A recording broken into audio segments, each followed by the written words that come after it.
لقامشلو بنيرن تشيبويا دمكو كارمندكي وشانخانه يا نقش دخوازه دو پرتوکان جقامشلو بشینه دیریکه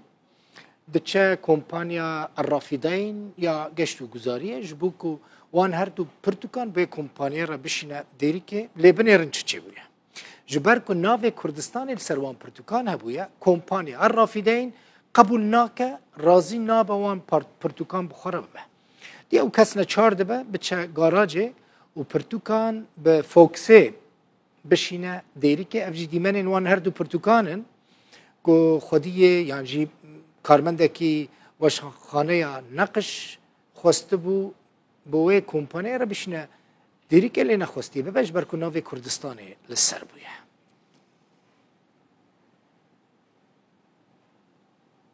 ما خواستم وی مسئله بشوپینن چما نخواستیه ببه چما حساسیت و شرکت الرافدین لنبری گوتنا کردستانی هبویه عبدالله شیخو ریببری وشان خانه نقش قامش رو لگل منه که عبدالله بخیراتی؟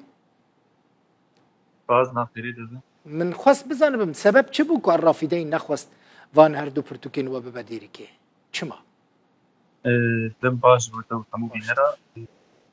براستی نزانم وانا سدم اشکره نکرد که ما پرتوک بر کیسکی دم یعنی مخواست بشین دیر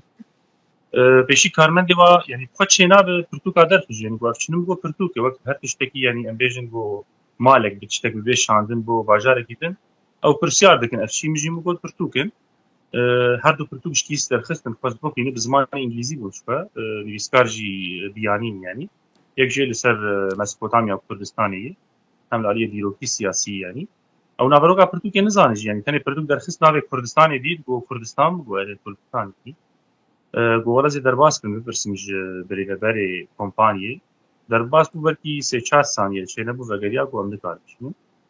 سلام جینا گفت یعنی سلام ماشي وقت تشتكي يعني مو كارك نجات فرستانه قبول كده يعني برضو سلام كي نبو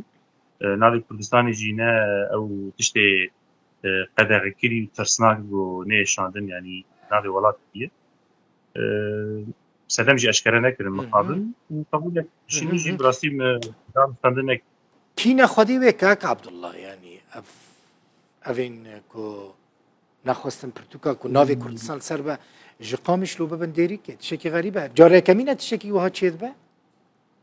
براسي جاره كيني مرشد بقو امزانها قاضا ام پرتوكا كي بخواز بشين الشامي حلب يعني دفر قدن سيا رژیم دنا رژیم نتني ناوي كردستاني پرتوك بگشتيش پرتوكا ترس يعني كومبانيين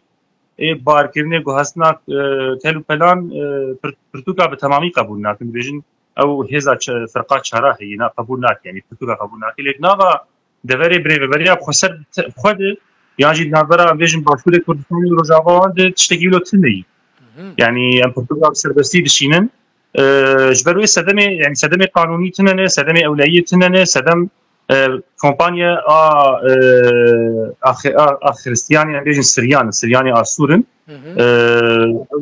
يعني وقت ما قلت افكاركي ثاني بنجات فرستيه بقريداي بشتكي نقريداي بقول تسدمتنا نجبر اشفدنا برا قامش لو ديريك يعني 2 ساعات يعني على بحر 3 ساعات دردك يعني همان روجي ديار روجا بشتي بقي بيدري وكسل السري ري تشتكي ناس ساكنين نابج كاتش برتوك بترن ياش تشتكي بتر هي كان بشكنين دوكن املي بدن تشتكي وتنيه جبروي ثاني قريداي كاركي این او هشمندیا بعث اگو هجی هنگ ساد چاندیه دمجیه و دلی واد چاندیه او نفرت او گوتارا نفرت گوجم خرگی هی نکاهی مخابن يعني شو حتى انها اجبركم من سر فيسبوك يجي داخل قالك حوالا جي حوالو دوست ما يقوم تشوفين ديتن لمخابن حتى انها كومبانيا نغوتي تشتك نغوتي لبولينا خوشي نفستيه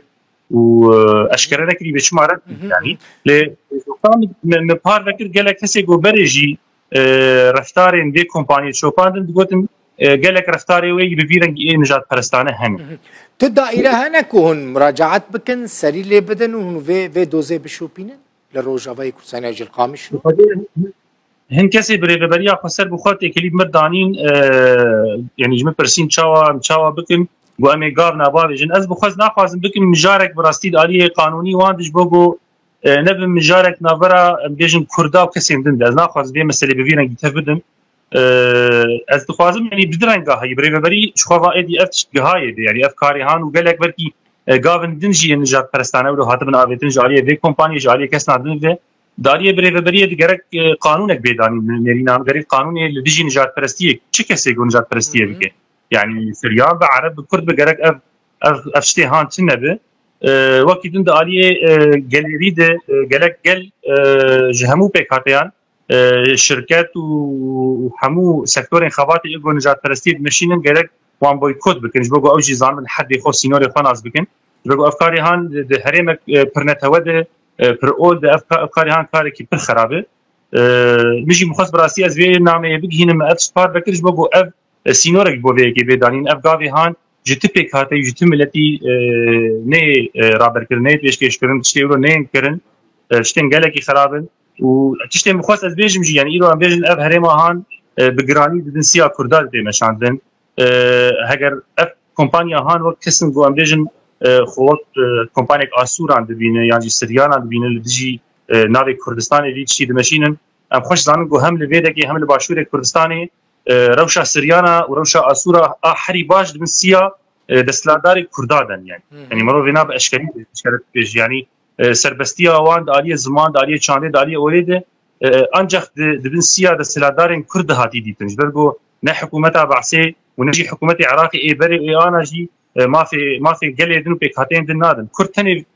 بقبول دكم فرنجيه قبول دكم فرنتواتيه وفروليه قبول دكم قالك اوجي دانا فندنك واي بيك فجياني تشاوا ام جو ام بيشكيش دكن اوجي بفيرنجي نزيكي ما بن او كاسين دن يعني از حرتين يعني وقم بيشي قد قالك افكار نجات برستانه جاري هر كسي بشر مزار كرن وافب يعني بنجيها جو قانونك بيداني قانونك اللي بيجي نجات برستيه الحريمي بيداني يعني مرو فهم دكي مثلا برتوكك اگر بروباغندا تروري بك اگر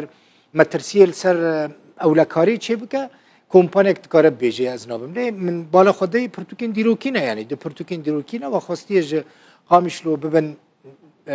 ديريكي بشينن ديريكي بتشتي كو الرافدين كري وشركتا نقلياتا كري از باوردكم جبواجي سمعتك خرابه يعني بنهات داخ في بمليون كسمه تماشا دكن دبر رايا گشتي اف قزنجه و كومبانيه تي شي يعني بهتر زرار ديت وقت قلت لجمل روجافي كردستاني مسيحي وك كردان وك نتويندن بلكي كردان زياده ترجي خدي موافن يعني او قص قيمته وانت زانين تزرار نديتنا جو كردان وش كردستاني هيفي دكم دي اف او برسفه بدن كاك عبد الله نحقي الوقت يعني وقت قلت برتوك يعني هجر برتوك لسر تروري بسر تشتكي بيجي او نا كاري واي يعني كار اي بريفبري اي دسلاداري بي هريمنه اف برتوك هجر قانوني بنا قانوني بي شركتك نقلين يعني من شركتك نقول جهه تشتكي جهه بين جهه اف برتوك هانغابال بي هريمي هي ناخذ اف برتوك قانونيه اف برتوك قانوني في الثنيه هجر وجناري كردستاني عاجز من افكيشه قوي نكيشه كردا يعني هون وشانخانه كفرمينه كاك عبد الله هون روجافي كردستاني وشانخانه كفرمينه من يعني يا اخويا يعني هم جنابره كردستاني وجنابره باشور كردستاني روجافاج دخبتن بجداري چند پیشانگاه هاجي بونه هم لور ام المانيا جي پیش بجدار دبن کاری ما برفره و چارپین سالم کار دکم پرتوخانه ما و شانخانه ما دستودایی تكيشي متنن يعني حمو برتوكين لجم واجي برتوكين يعني نقد خنا نا برتوكين قاچان حمو فرمينا يعني فرمي هاتنا هذا شويه بحثا يعني برتوكين قول سر نجات برستيه بن ان برتوكين قول ديجي نتويك ابن انجي لسر تروري من باب برتوكا ام نا حوين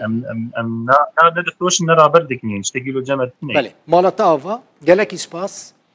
عبد الله شيخ وريفابري وشان خنايا نقش جي قامشلو